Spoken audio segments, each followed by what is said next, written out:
fuerte aplauso al Señor una vez más, Él se lo merece, amén. Es un privilegio poder estar en la casa de Dios esta mañana. Yo espero que usted haya venido con un corazón dispuesto a recibir palabra de Dios. Nosotros hemos estado hablando este mes acerca de visión. Y aclaramos el primer domingo que cuando la Biblia nos dice sin visión, el pueblo se desenfrena, sin conocimiento, el pueblo perece. Dijimos que la visión de la cual el Señor nos está hablando es su ley. El conocimiento que el Señor nos está llamando a adquirir es conocimiento de su ley. Es su palabra la que nos transforma, la que nos da dirección, la que nos guía. Y hablando de visión, el domingo pasado hablamos acerca de la importancia de planificar a nivel personal lo que yo quiero lograr este año. Y la primera pregunta que nos debemos hacer no es ¿qué quiero yo hacer?, sino Señor, ¿qué pides tú de mí? El domingo pasado hablamos acerca de las metas, de la visión para mí, para mi vida personal. Hoy estaremos hablando acerca de visión para mi familia. Es importante que nosotros entendamos la importancia de planificar cómo vamos a mejorar nuestra familia este año. Y para poder hacer eso, quiero llevarle al libro de Jueces, capítulo 2, y vamos a leer 3 versículos, el 8, el 9 y el 10. Y mientras usted busca esa porción, porque quiero que la leamos juntos, no sé si usted alguna vez ha jugado el juego Would You Rather. ¿Qué prefieres? Es un juego que nosotros jugamos con mis hermanas, con los muchachos en la escuela, a veces con mi esposa, cuando la quiero molestar, jugamos este juego. Y básicamente lo que uno hace es hacer la pregunta, ¿qué prefieres? A lo mejor lo ideal es encontrar algo en medio de estas dos opciones, pero si solo tuvieras estas dos opciones, ¿qué prefieres? Entonces, por ejemplo, ¿qué prefieres? ¿Perder la habilidad de escuchar o perder la habilidad de hablar? ¿Qué prefieres? Y de esa respuesta, diferentes personas responden de diferente manera. Esa pregunta, diferentes personas responden de diferente manera y se puede crear una conversación sobre el por qué, pero ¿por qué prefieres perder el habla y no el escuchar? Bueno, porque tú sabes que a mí me gusta hablar, soy lengua larga, lo que sea. Una conversación de la respuesta de esa pregunta. También pudiéramos hacer la pregunta, ¿qué prefieres? ¿Prefieres pasar un año en la cárcel o perder un año de vida? ¿Qué prefieres? ¿Pasar un año en la cárcel o perder un año? Y la verdad que las respuestas no son incorrectas ni correctas, depende de cada persona. Alguien pudiera decir, no, ¿para qué me voy a meter un año en la cárcel? Yo prefiero perder un año de vida y estar en la presencia de Dios, ¿verdad? Por el otro lado, alguien diría, no, yo prefiero aprovechar un año entero en la cárcel para testificar, ¿verdad? Entonces, no es que haya una respuesta correcta o incorrecta. La idea de poder responder es agarrar un poco de conocimiento sobre la respuesta de la persona. ¿Qué prefieres? ¿Verdad? ¿Qué prefieres? ¿Siempre llegar 15 minutos tarde o siempre llegar 30 minutos temprano? ¿Qué prefieres? Ay, pastor, pero 30 minutos a la fiesta, la gente va a creer que yo tengo hambre, por eso estoy llegando temprano, ¿verdad? Pero hay personas que les molesta llegar tarde. Entonces, las respuestas que se le da a estas preguntas es simplemente para darse cuenta de la perspectiva de la persona, ¿verdad? También se hacen estas preguntas sobre los hijos. Si tuvieras la opción de que tus hijos en la casa siempre lavaran la ropa o siempre lavaran los trastes, ¿qué prefieres? Ideal que hicieran las dos cosas, ¿verdad? Pero la pregunta es, ¿qué prefieres? No, yo prefiero que laven la ropa porque a mí no me gusta lavar. O yo prefiero que laven los trastes. Igual, son preguntas un poco jocosas, ¿verdad? Y se prestan para conversación. Pero de la misma manera, hay preguntas que pueden impactarnos. Por ejemplo, en cuanto a tus hijos, ¿qué prefieres? ¿Que tus hijos sean conocidos por su humildad o que tus hijos sean conocidos por su inteligencia? Qué bonito que pudieran ser inteligentemente humildes, ¿verdad? Eso sería lo ideal. Pero si tuvieras que escoger, ¿qué escogerías? Bueno, yo no quiero un hijo tonto, ¿verdad? Pero yo menos quiero un hijo creído, ¿verdad? Orgulloso. Obvio, ninguna de las dos nos gustaría, pero si tuviéramos que escoger, ¿qué escogeríamos? En cuanto a nuestros hijos, de estas dos opciones, ¿qué prefieres? ¿Prefieres que tu hijo sea económicamente exitoso, pero con una fe mediocre? ¿O prefieres que sus finanzas sean un poco mediocre, pero con una fe que impacta? ¿Qué prefieres? Y al responder esas preguntas, a lo mejor en nuestra cabeza nos viene, bueno, la respuesta correcta es esta, y esa es la que escogemos, pero sin nosotros darnos cuenta, a veces nosotros tenemos que escoger qué preferimos sin darnos cuenta. Que esa es la pregunta que se nos está haciendo en un dado momento. ¿Qué prefieres para tu familia? ¿Prefieres que tu familia esté económicamente bien o prefieres que tengan una fe sólida? A lo mejor tú me dices, pastor, esto nunca se me ha preguntado. La verdad que se te pregunta cada semana. Escoges venir a la escuela dominical y traer a tus hijos, escoges venir a la iglesia, escuchar palabra, escoges hacer un servicio en casa y enseñarles a tus hijos a leer la palabra y orar, o pasas mucho tiempo en el trabajo.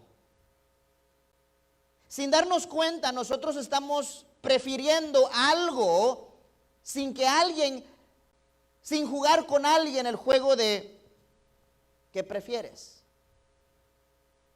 Hoy, al principio de año, nosotros estamos haciendo declaraciones sobre qué preferimos.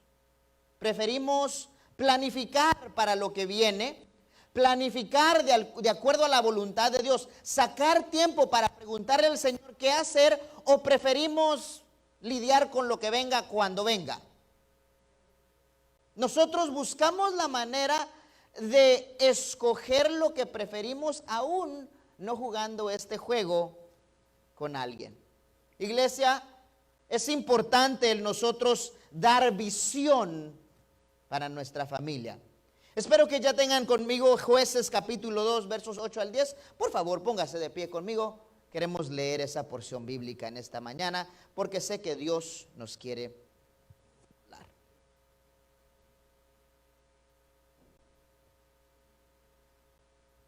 Josué capítulo 2, verso 8, 9 y 10.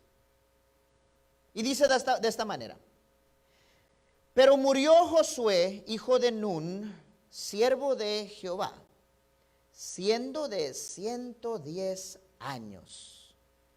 Y lo sepultaron en su heredad en Timnat Será, el monte de Efraín, al norte del monte de Gaas. Y toda aquella generación también fue reunida a sus padres. En otras palabras, toda la generación de Josué fueron sepultados juntos con sus padres. Murieron igual que Josué. Y mire lo que dice el verso 10. Y se levantó después de ellos otra generación que no conoció a Jehová ni la obra que él había hecho por Israel. Qué declaración. Ore conmigo. Señor, te damos gracias en esta mañana por tu palabra. Gracias, Padre, porque tú nos enseñas, tú nos guías. Padre, tu palabra nos transforma y nos corrige. Señor, en esta mañana te pedimos que seas tú hablando a nuestro corazón, hablando a nuestra mente y guiando nuestros pasos. Espíritu Santo de Dios, nos abrimos a tu palabra, a tu perfecta voluntad. Háblanos, Señor. En el nombre de Jesús oramos. Amén. Amén. Puede sentarse. Este versículo nos revela una realidad fuerte. Y esa realidad es que es posible yo amar y servir a Dios. Es posible yo experimentar y vivir las maravillas de Dios y al mismo tiempo criar una generación que no conoce a Dios. Suena un poco irónico, ¿verdad? Pero si yo amo a Dios, yo he visto la mano de Dios obrar en mi vida. Iglesia, si alguien vio milagros y obras maravillosas, fue Josué y la generación de Josué. Ellos no solo escucharon de lo que Dios hizo cuando los sacó de Egipto, algunos de ellos bebés, niños, lo experimentaron. Pero aparte de el éxodo de Egipto, ellos también vieron cómo el Jordán se abrió. Ellos vieron la promesa de Dios cumplida al llegar a la tierra prometida. Ellos vieron maravillas. Vieron la mano de Dios poderosa obrar en muchas áreas de su vida. Cuando estaba una sequía, Dios proveyó milagrosamente pan, carne. Cuando no tenían agua, de una piedra Dios hizo que brotara agua fresca para tomar. Ellos vieron milagros, proezas, maravillas de parte de Dios. Y luego ellos mueren. Los hijos los sepultan junto a sus padres que habían pasado a la eternidad anteriormente. Y ahora se encuentra una generación que la Biblia dice que no conocían a Dios y no conocían las obras de Dios. Me pregunto, ¿cómo es que eso ocurre? Porque si de algo usted y yo nos queremos cuidar, es de cometer ese mismo error. Yo estoy seguro que si yo les preguntaría a ustedes, ¿cuántos de ustedes han visto la mano de Dios? Todos me levantan la mano y me dicen, pastor, amén, déjeme le cuento. Porque hemos vivido milagros, hemos vivido maravillas. El problema es que aunque nosotros los hemos vivido y los hemos experimentado, no necesariamente transmitimos esa pasión a la próxima generación. ¿Cómo evitamos cometer ese error? ¿Qué fue lo que pasó? ¿Cómo fue que eso ocurrió? Y creo que encontramos la respuesta, o por lo menos el inicio de esta explicación, en los versos justos anteriores a lo que nosotros estábamos leyendo. Los versos 6 y 7 de ese mismo capítulo de Jueces. Ahí en su Biblia usted lo puede leer. Dice, entonces ya Josué había despedido al pueblo. Cuando ya Josué, aquí dice porque ya Josué, pero la palabra es cuando ya Josué había despedido al pueblo y los hijos de Israel se habían ido cada uno a su heredad para poseerla, y el pueblo había servido a Dios todo el tiempo de Josué y todo el tiempo de los ancianos que sobrevivieron a Josué. Esta es la generación de Josué, los cuales habían visto todas las grandes obras de Jehová que él había hecho por Israel. ¿Dónde está la clave, pastor? Cuando dice, y los hijos de Israel se habían ido cada uno a su heredad para poseerla. ¿Qué fue lo que pasó? Que los israelitas empezaron a gozar y a poseer las bendiciones que Dios había dado sobrenaturalmente. Las bendiciones eran cumplimiento de la promesa. Pero el problema es que cuando llegaron a gozar de las bendiciones, ellos no se preocuparon de enseñar a sus hijos visión, conocimiento y palabra. Pensaron que era suficiente hacer lo que ellos estaban haciendo. A lo mejor ellos pensaron que Era como la computadora, que al ellos morirse iba a haber una descarga de su cerebro y su experiencia a la de sus hijos, y entonces ellos podían seguir amando y sirviendo a Dios de la misma manera que ellos lo hicieron en un tiempo. Pero usted y yo, por la palabra, sabemos que eso no funciona de esa manera. Los padres de esta generación de Josué lograron entregar a sus hijos una herencia material, pero fallaron en entregar a sus hijos, a sus familias, una herencia espiritual. Y no es que no conocieran a Dios, no es que no sirvieran a Dios, no es que no habían visto maravillas de parte de Dios, pero algo ocurrió en la transferencia, en la impartición a sus hijos del servicio a Dios. Dice la Biblia que esta generación no conocía a Dios.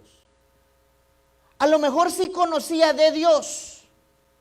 Tenía que ser que en su cultura se hablaba sobre de lo que Dios había hecho. A lo mejor sus padres a cada rato le repetían la ley de Moisés. Es más, en la cultura hebrea es rutina que a los 5 años de edad se le empieza a enseñar a los varoncitos los primeros 5 libros de la Biblia, que se conoce como el Torah, de memoria. Ellos lo recitan: Génesis, Éxodo, Levíticos, Números y Deuteronomio. Lo recitan.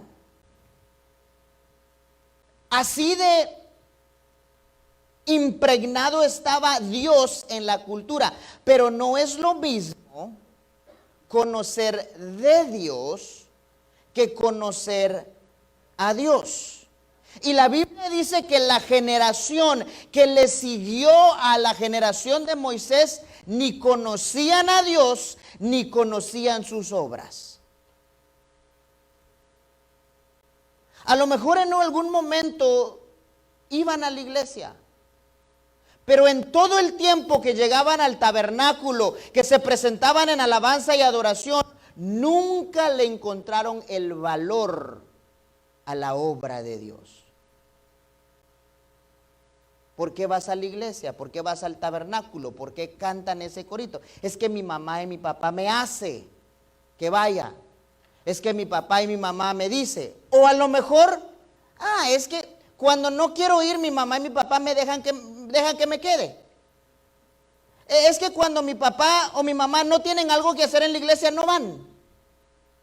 O si hay un culto de damas y mi papá no le gusta cómo dirige la hermana, nos quedamos en casa.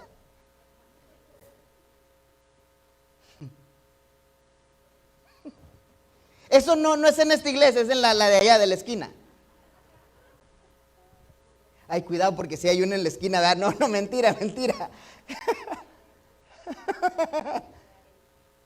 No es lo mismo estar en la casa de Dios que encontrarle el gusto y el valor a las cosas de Dios.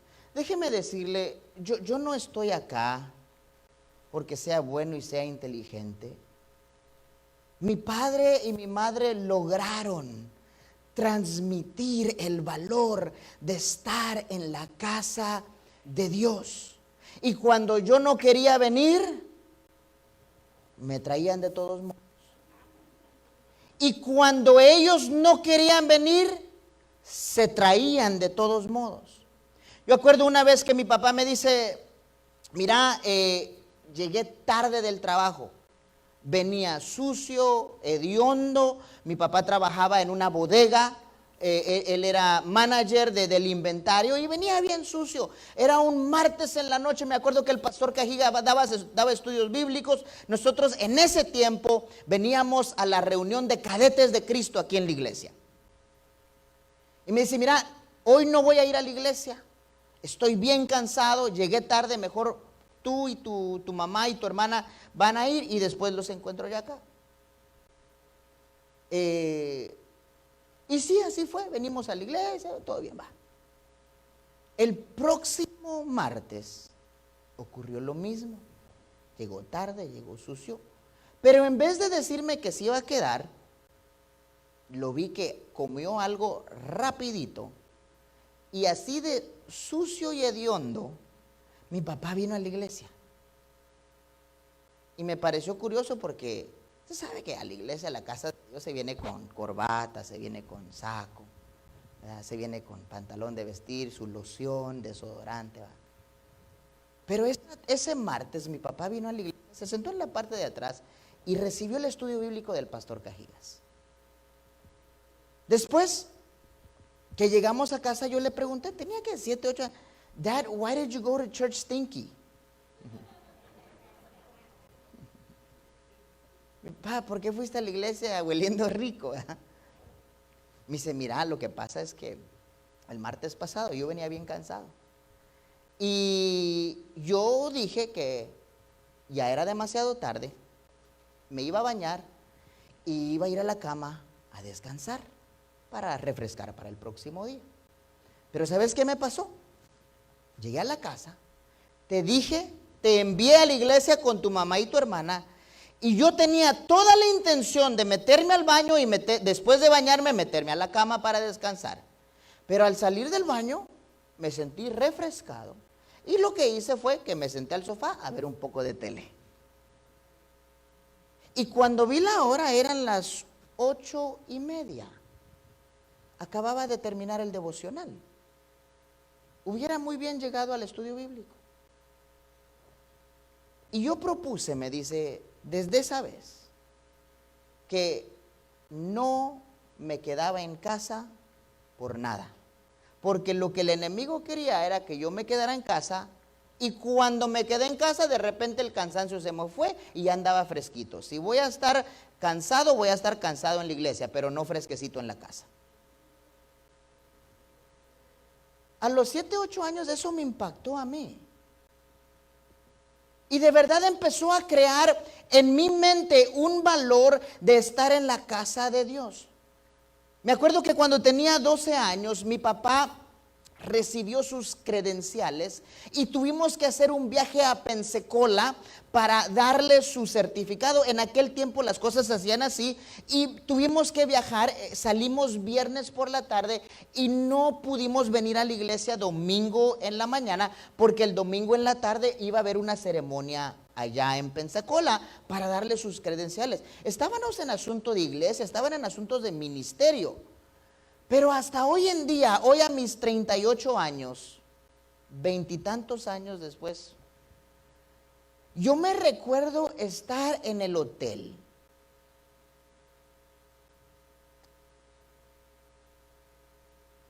con una desesperación que no le puedo explicar. Yo no estaba en casa, pero me siento raro estar en el hotel. Había piscina, había juegos, pero me sentía raro, extrañaba estar en la casa de Dios. Y eso no es algo que mi mamá y mi papá me dijeron que tenía que sentir. Eso no es algo que ellos me dieron cinchazos cuando no lo sentí. No. Ellos lograron inculcar en mi vida y mi corazón la importancia de venir a la casa de Dios y honrar a Dios, aunque sea con mi presencia. Como que si mi presencia fuese algo pequeño delante de Dios. Aunque no tengas ofrenda, vení a la iglesia. Aunque no tengas algo que hacer o ministrar, vení a la iglesia a escuchar palabra. Y si la palabra que están predicando ya la escuchaste 10 veces, por lo menos que la alabanza que salga de tu boca al principio de servicio sea nueva, sea fresca, sea pura para tu Dios.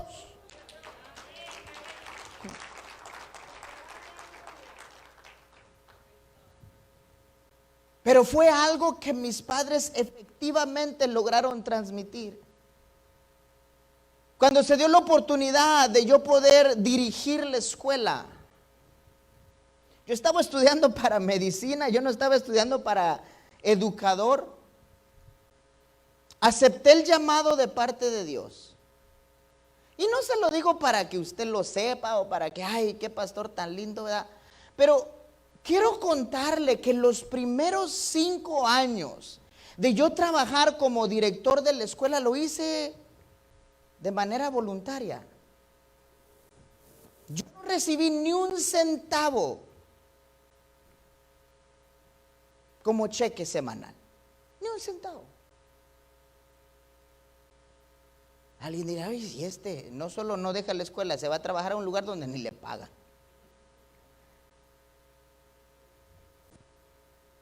¿Sabe por qué?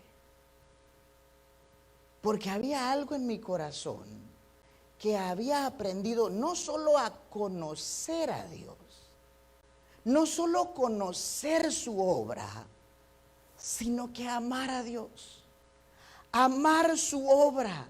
Y donde yo pudiera ser útil, donde yo pudiera servir, la pregunta no era qué puede hacer la obra de Dios para mí, sino qué puedo yo hacer para la obra de Dios.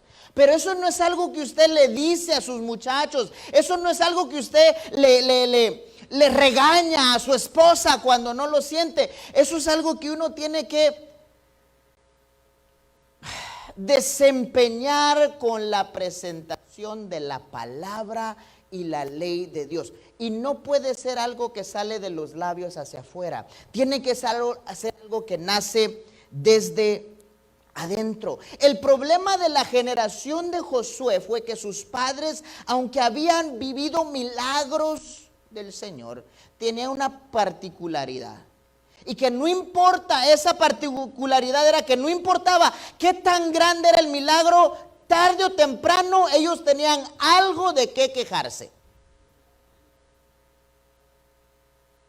Siempre le encontraban algo malo a la obra de Dios. No importaba qué tan milagroso, que el mar Rojo se dividió con un espacio de 3 millas de anchura. Mejor estábamos en Egipto, Dios.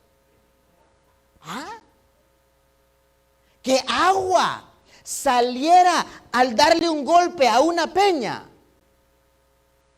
En Egipto teníamos carne, Dios. Agua de una piedra. El problema de esta generación es que encontraban de qué quejarse, de qué renegar, de qué criticar. ¿Y con qué gana le va a dar, o qué gana le va a dar a un hijo servir a ese tipo de Dios? Que a todo le encuentro falla. No, eso no me gusta. No, por eso no voy. No, por eso no hago.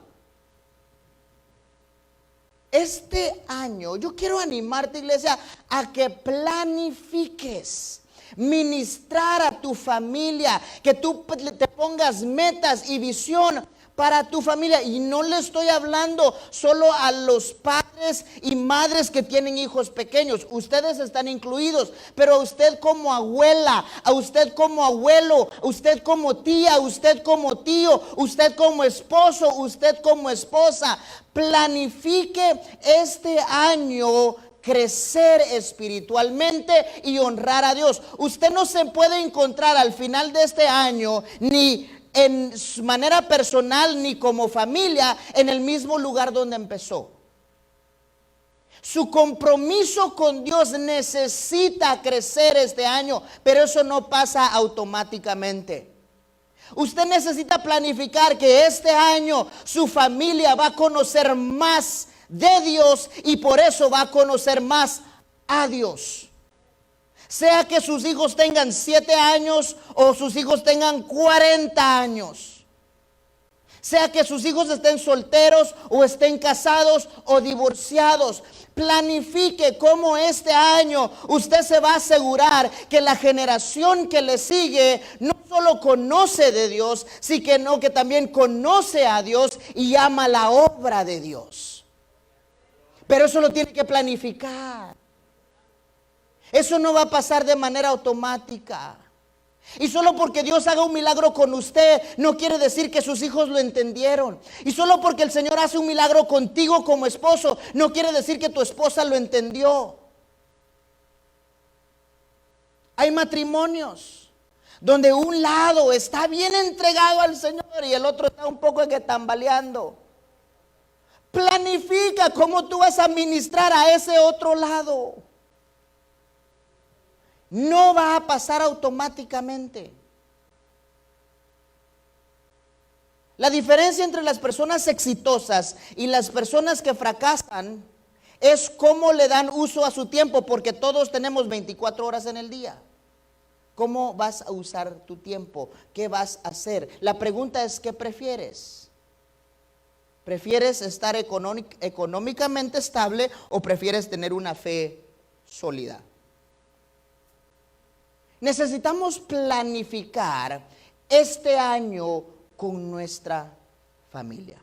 Y en esta iglesia hay diferentes composiciones familiares, pero el llamado es para todos. Si tú vives solo con tu esposa, si tú vives solo con tus hijos, si tú vives solo con tío, tía, cualquiera sea tu composición, tú necesitas procurar, planificar y dar visión a este año a tu familia. Hay algunas personas acá que a lo mejor se sienten solas, ¿verdad? Porque la esposa partió con el Señor, el esposo ya no está con nosotros, ¿verdad? Y le voy a ser honesto, es importante que ese tipo de persona que se encuentra sola planifique este año conectarse a una familia.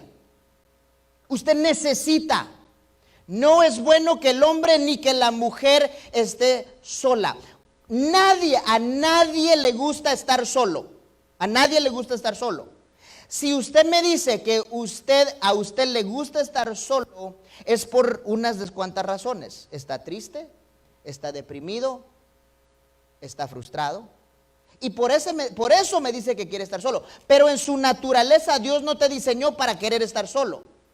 Si has estado solo, no es que has aprendido que te gusta, has aprendido a tolerarlo.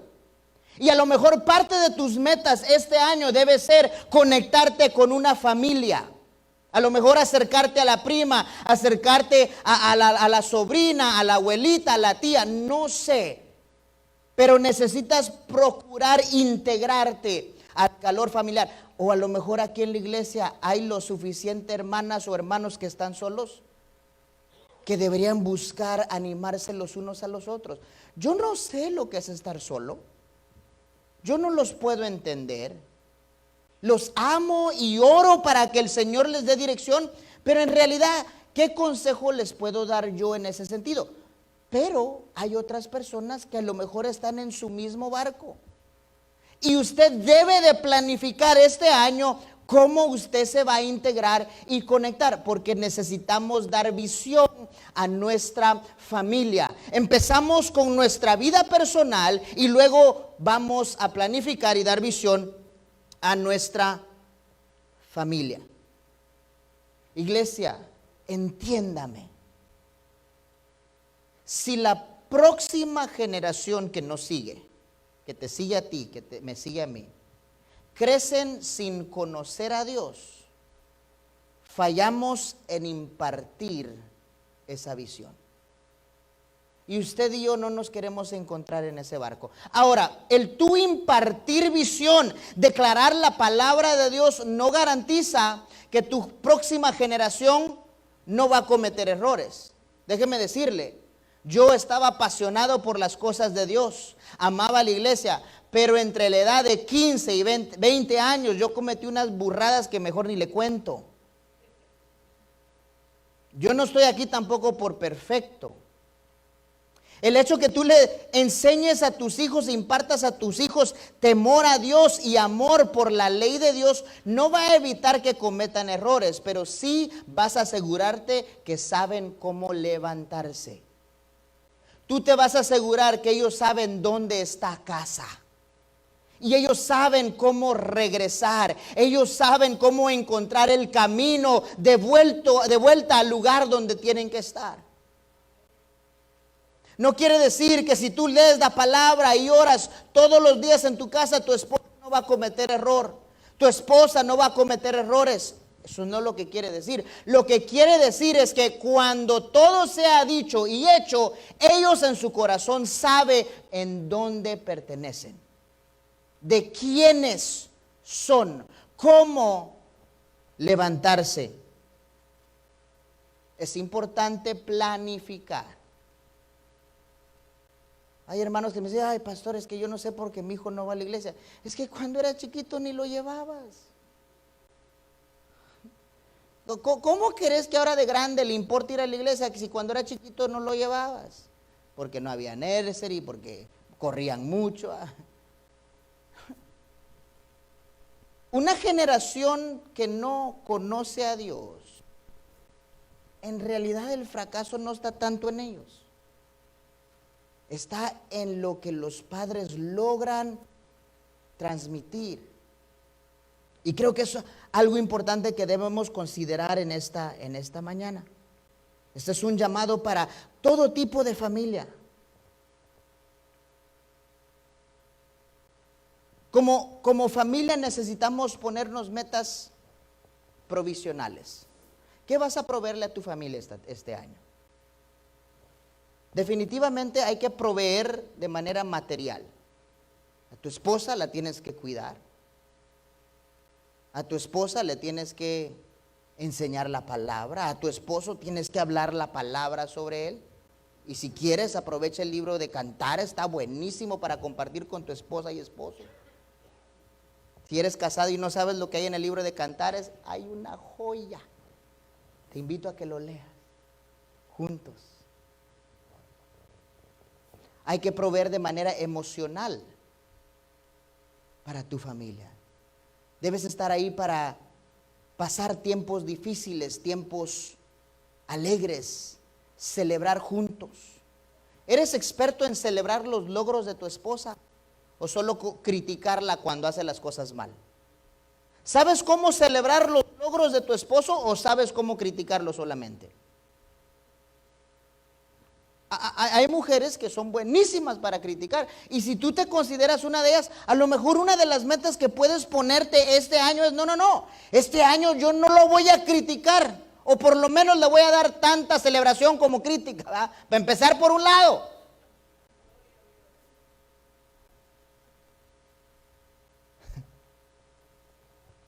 Hay que dar provisión espiritual. Oh iglesia, enséñele a su familia a valorar las cosas de Dios. Enséñele a su familia a valorar la obra de Dios. Usted no está aquí porque no tiene nada mejor que hacer. Usted no está aquí porque no hay nada más que hacer en la casa. Usted está aquí porque usted valora este momento. Usted está aquí porque usted valora la confraternización de los hermanos. Por eso no se quedó en casa y nos vio live.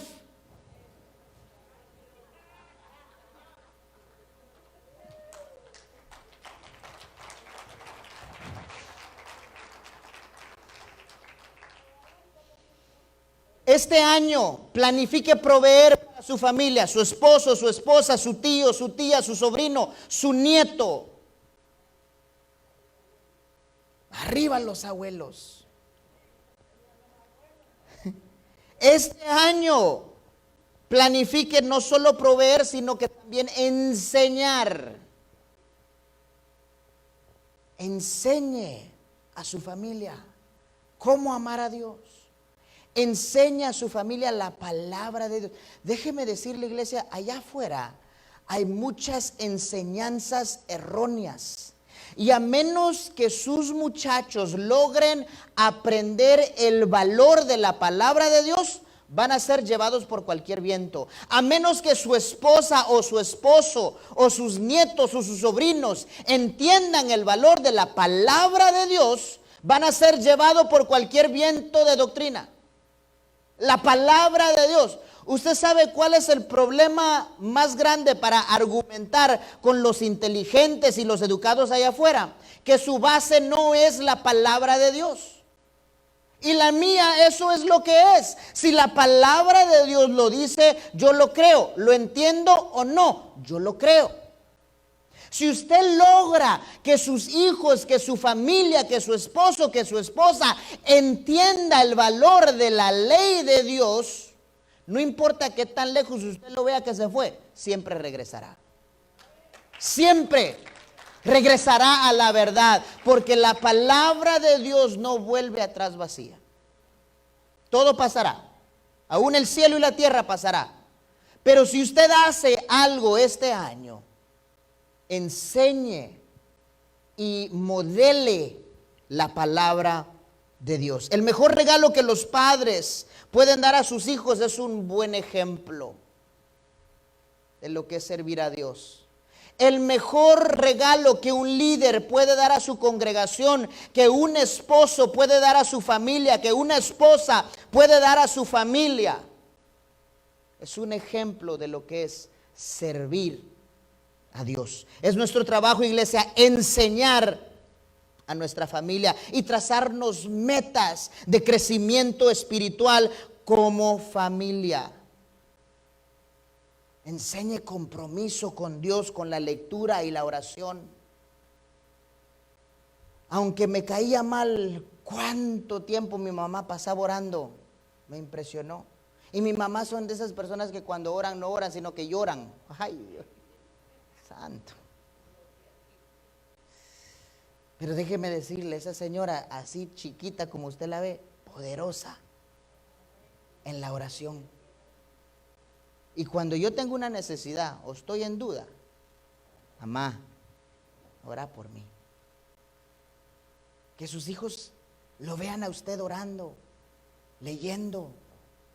Su compromiso con Dios. Enséñele a su familia su compromiso con la casa de Dios. Pero ¿por qué tenemos que ir a la escuela dominical si es a las 9:30? Si a la escuela te vas a las 7:30, cállate, te estoy dando 2 horas más para dormir. Ese era mi papá.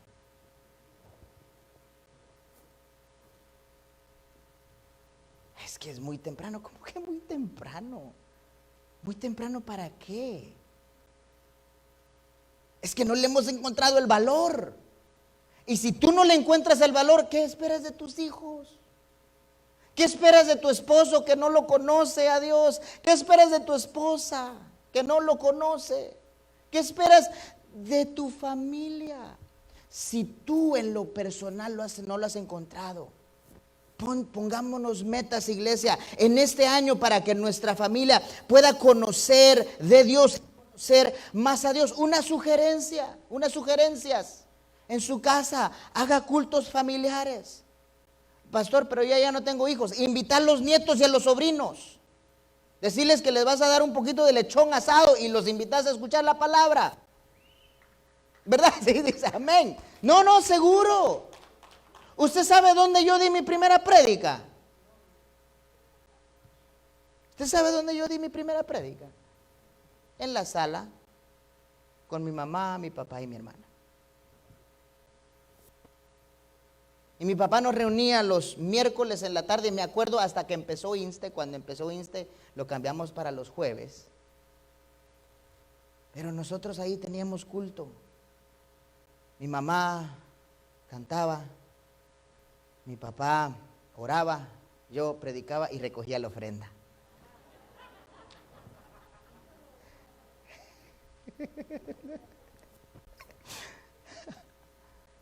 Haga culto familiar, invite a su familia. Este año usted exponga a su familia a la palabra de Dios.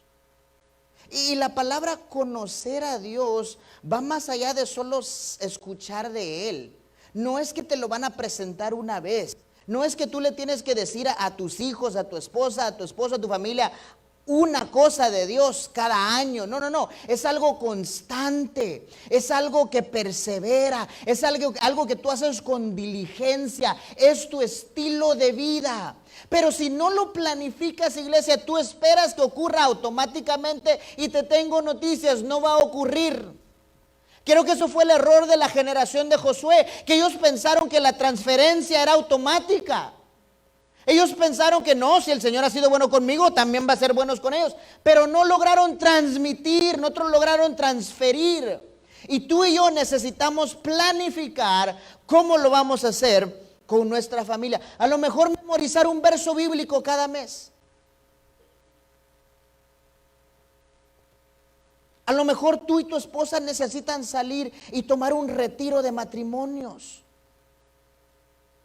Pastor, yo no necesito que nadie me diga cómo ser esposo. A preguntarle a tu esposa, a ver. Todos podemos usar ayuda. Y déjeme decirle, hay hombres y mujeres de Dios que nos pueden enseñar cómo ser verdaderos hombres, cómo ser verdaderos líderes, porque a veces lo que nos enseñaron está mal. Y la palabra de Dios es la que nos pule, nos transforma y nos pone bien bonitillos, para que cuando la esposa nos mire, ¿y qué hiciste con mi esposo? Pero me gusta esta versión mejor. ¿Verdad? No, iglesia, ¿qué vas a hacer para tu familia este año? No dejes que este año te pase. Tú planifica cómo vas a mejorar. Ten visión para tu casa.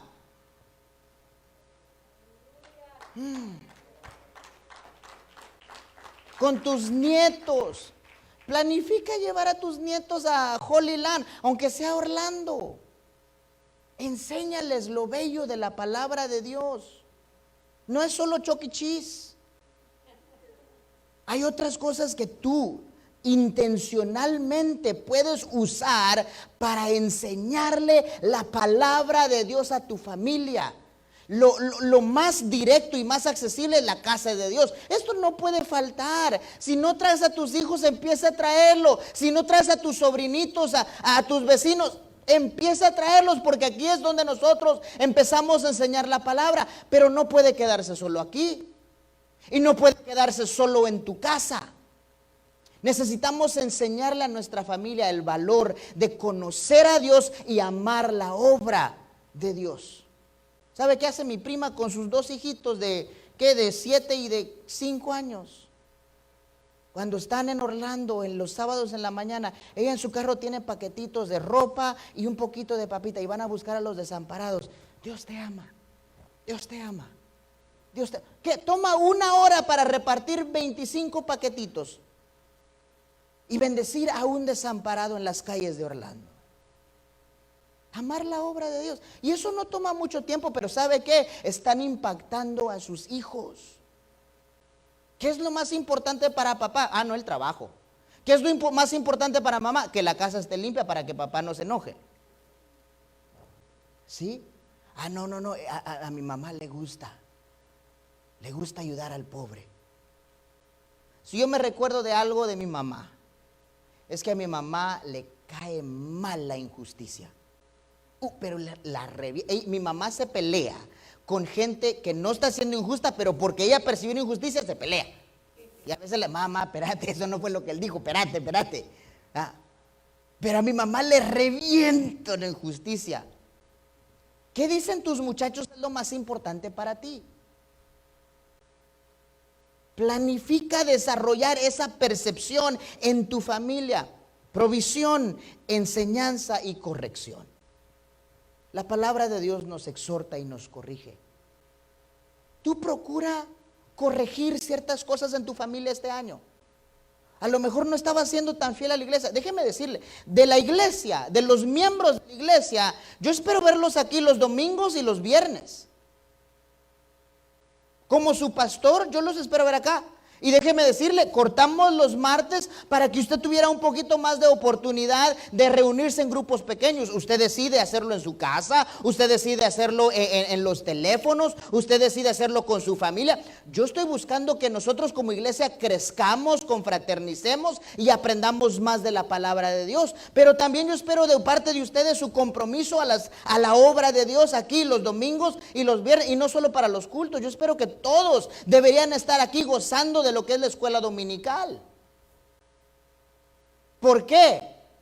¿Porque los quiero tener aquí más tiempo? No, porque yo soy producto de conocer y valorar la ley de Dios y quiero lo mismo para su familia y aún mejor.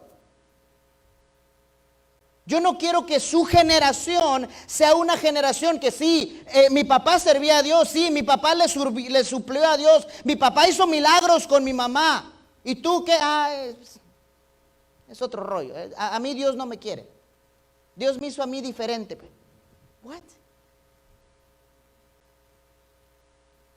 Pero empieza acá, planificando, aquí, a principio de año, aquí cuando estamos iniciando el proceso. Escriba sus metas. A lo mejor tiene la costumbre de llegar tarde. Este año usted propóngase llegar temprano. A lo mejor usted pasaba una semana entera sin leer la Biblia ni orar. Propóngase que todos los días usted va a leer la Biblia y orar con su familia. Propóngase metas, proponga corregir ciertas. Déjeme decirle, definitivamente como esposos hay cosas que debemos corregirnos. A veces lo hacemos de mala manera, pero a lo mejor ahí usted puede corregir como corrige. ¿Ah? Y no me diga que usted no le pega a sus hijos. Porque si usted me dice que a sus hijos usted no le pega, usted me está tratando de decir que usted es más sabio que Dios. La Biblia, la ley de Dios, dice que la rebeldía está ligada al corazón del niño, del muchacho, y es la vara de la corrección la que la alejará de él. Alguien me dice, no pastor, es que si yo le digo a mi hijo que no lo haga, con más ganas lo va a hacer. El problema es que tú piensas que tu hijo está siendo desobediente, pero no. Un hijo desobediente, si tú le dices algo, tiene ganas de hacerlo, a escondidas lo va a hacer. Pero el muchacho que si tú le dices que no haga algo y más ganas le da de hacerlo, ya no es un muchacho desobediente, es un muchacho rebelde. La desobediencia y la rebeldía son dos cosas muy diferentes. Si tú me dices, no pastor, entre yo más le digo, más quiere, eso es rebeldía, no desobediencia. Se me olvidó limpiar el cuarto, es que no tenía ganas, desobediencia. Pero no vayas para allá, con más ganas voy, rebeldía. Y la palabra de Dios dice, suénale a tu muchacho, te prometo que no se va a morir. La palabra de Dios lo dice, la vara de la corrección alejará la rebeldía de nuestro muchacho. Hay sabiduría en la boca de la mujer virtuosa.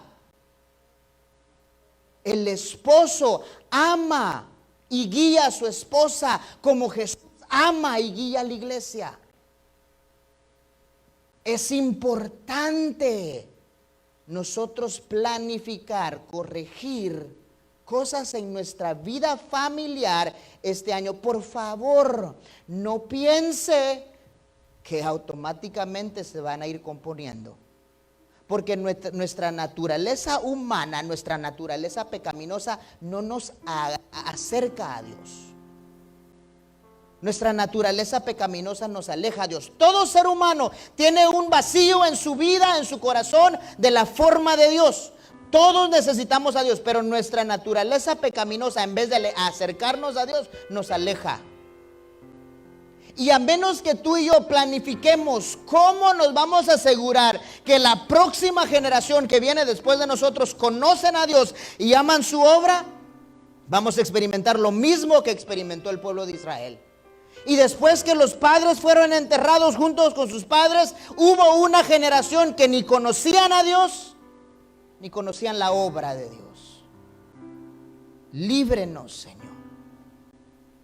Hace 2 domingos leíamos Oseas capítulo 4 verso 6 que dice: mi pueblo fue destruido porque le faltó conocimiento de la palabra de Dios. Por cuanto desechaste el conocimiento, dice el Señor, yo te echaré del sacerdocio, te quitaré el liderazgo como papá, como abuelo, como mamá, como abuela, como líder, como escuela dominical. Te echaré del liderazgo del sacerdocio, y porque olvidaste la ley de Dios, también yo me olvidaré de tus hijos. Yo me olvidaré de tu descendencia, porque desechaste mi ley. Te quitaré la autoridad y me olvidaré de tus hijos. En Malaquías encontramos algo similar. Dice: ahora pues, oh sacerdotes, ahora pues líderes, ahora pues cabezas de hogar, para ustedes es este mandamiento. Malaquías capítulo 2 versos 1 al 3, por si lo quiere escribir y leerlo en casa, que el Señor le ministre. Ahora pues, oh sacerdotes, para ustedes es este mandamiento: si no oyeres, si no decidís de corazón dar gloria a mi nombre, ha dicho Jehová de los ejércitos, yo enviaré maldición sobre vosotros y maldeciré vuestras bendiciones, y aún las he maldecido, porque no os habéis decidido de corazón servirme. He aquí, yo os dañaré la sementera y os echaré al rostro el estiércol de vuestros animales sacrificados y seréis arrojados juntamente con ellos. ¡Qué reproche! Que Dios te diga, voy a echar, en buen cubano, ¿verdad?, cosa en la cara. ¿Usted sabe? Que Dios te diga, está frustrado Dios, está disgustado Dios con los sacerdotes, los líderes que no le muestran el valor de la obra de Dios a su ministerio, a su familia, a su hogar. Oh, iglesia, tu primer ministerio es tu casa. Tu primer ministerio es tu hogar. Y tendremos que dar cuentas a Dios por eso. Permite que la palabra de Dios transforme y pula. Aquí esto de sementera no está hablando tanto de semilla agrícola. Está hablando de semilla humana. En otras palabras, el Señor dice, yo reprenderé, yo dañaré tu descendencia. Lo puede ver en otras versiones de la palabra de Dios. Esa palabra sementera no está hablando de cosas agriculturales. Está hablando de hijos. Está hablando de familia. Procreación. Y el Señor dice, dañaré. Él mismo dará tu semilla, tu descendencia. Y en tu cara arrojará estiércol. Yo no quiero estar ahí. Número uno, no quiero estiércol en mi cara. Pero más que eso, no quiero que mi descendencia se pierda. No quiero que mi descendencia no conozca a mi Dios. Después de yo servirlo, después de guiarlos, después de amarlos, después de servirlos, que mi descendencia no conozca a mi Dios. Creo que eso es el colmo para mí.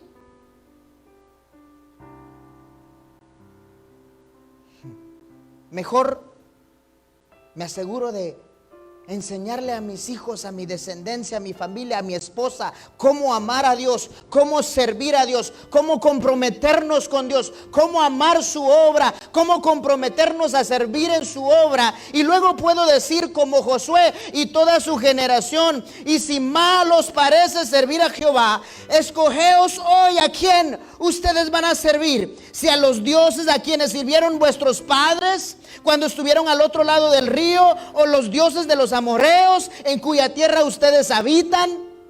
Si van a servir lo financiero, si van a servir la comodidad, si no te sientes bien, no vas a venir a la casa de Dios. Si no te gusta quién va a cantar, te quedas en casa. Ustedes deciden qué Dios van a servir.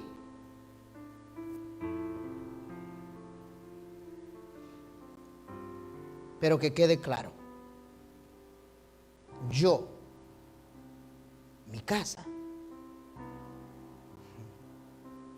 serviremos a Jehová. Señor, gracias. Gracias por amarnos. Gracias por permitirnos gozar de tu ley. Y aunque incomoda, Señor, tenemos que reconocer que transforma. Padre, te pedimos perdón si en algún momento descuidamos la enseñanza de tu palabra a nuestra familia. Si dábamos por sentado que nuestra experiencia contigo automáticamente iba a transferirse a nuestros hijos y a nuestras próximas generaciones. Señor, este año danos sabiduría. Espíritu Santo, guíanos. ¿Cómo podemos planificar para que la relación contigo de mi familia, de cada individuo en mi familia este año sea fortalecida? a pesar de pandemia, a pesar de situaciones difíciles, a pesar de pruebas. Oh Señor, por causa de lo que pasemos este año, queremos mirar hacia atrás y decir: hoy te conocemos mejor que ayer. Hoy, diciembre del 2021, te conocemos como familia mejor que como te conocíamos en enero del 2021. Espíritu Santo, guíanos a trazar metas. Habla a nuestro corazón para darte prioridad en nuestros asuntos. Para no solo declarar con nuestros labios, sino que también con nuestras vidas, que nosotros y nuestras casas les serviremos a Jehová. Gracias, Señor. Si tú estás acá y tú todavía no puedes decir: yo y mi casa serviremos a Jehová, porque tú no lo conoces, no quiero dejarte ir de este lugar sin conocer a Jesús, nuestro Salvador, nuestro Redentor. Él es el que lo dio todo por nosotros, para que nosotros pudiéramos obtener vida eterna, no morir en nuestros pecados y sufrir la maldición eterna, ni tener que sufrir aquí en la tierra. Él es el que nos da esperanza. Lo que tienes que hacer es abrir tu corazón, creer que Él murió por ti y confesarlo como Señor y Salvador. Si en esta mañana tú me dices: pastor, yo quiero que Jesús entre a mi vida, repite esta oración conmigo. Di: Señor Jesús, reconozco que soy pecador, sé que he hecho lo malo delante de ti, pero hoy creo que tú moriste para pagar por mis pecados, y creo que tú me das vida eterna por medio de tu sacrificio. Te confieso como Señor y Salvador mío. Escribe mi nombre en el libro de la vida, y así podré pasar una eternidad junto a ti, en el nombre de Jesús. Amén. Si tú oraste esta oración, quiero dejarte saber que es la mejor decisión que has tomado.